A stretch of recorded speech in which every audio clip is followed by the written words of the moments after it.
Well, this trip was obviously set up before the election, and it was supposed to be his valedictory victory tour to help cement his legacy internationally. You know, he made a very famous.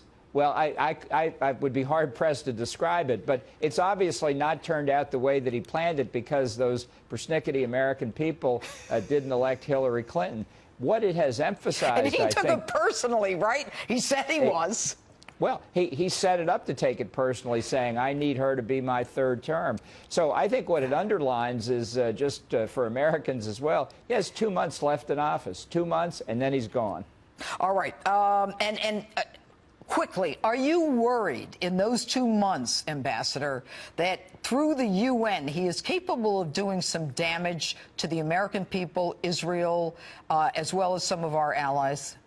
Well, I think this is the point of maximum danger from my point of view of his actions. I think there are potential foreign threats of people trying to take advantage of him, but it's with respect to Israel in the Security Council and the General Assembly. There's all kinds of speculation in New York that the U.S. will depart from decades of settled policy and support a resolution that recognizes the existence of a Palestinian state, that defines Israel's borders in a way that confines them to what's called the 67 ceasefire lines, right. All of which is an effort to resolve the dispute between Palestinians and Israelis, not through face-to-face bargaining, but by what Barack Obama thinks is best. Right, right.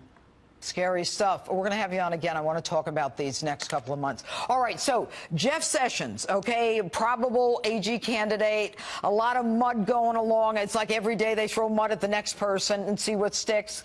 You were in the Department of Justice at the time that he was being nominated for a federal judgeship. Tell us about that.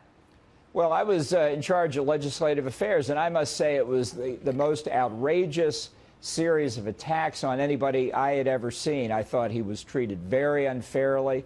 I thought he was the victim of really a political campaign.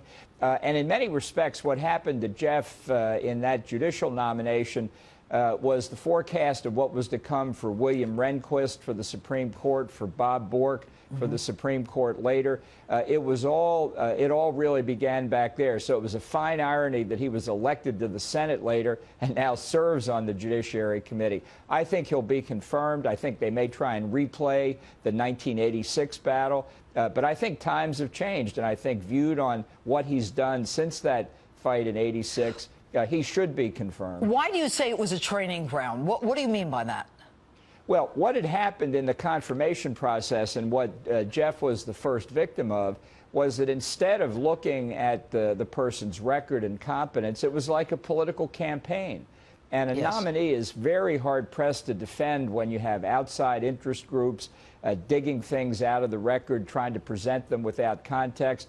There was open revolt from within the Civil Rights Division of the Justice Department, openly working with liberal members of the Judiciary Committee and others to sabotage the nomination. It was startling to all of us. But as I say, it was just the beginning of what was to come over the next 30 years.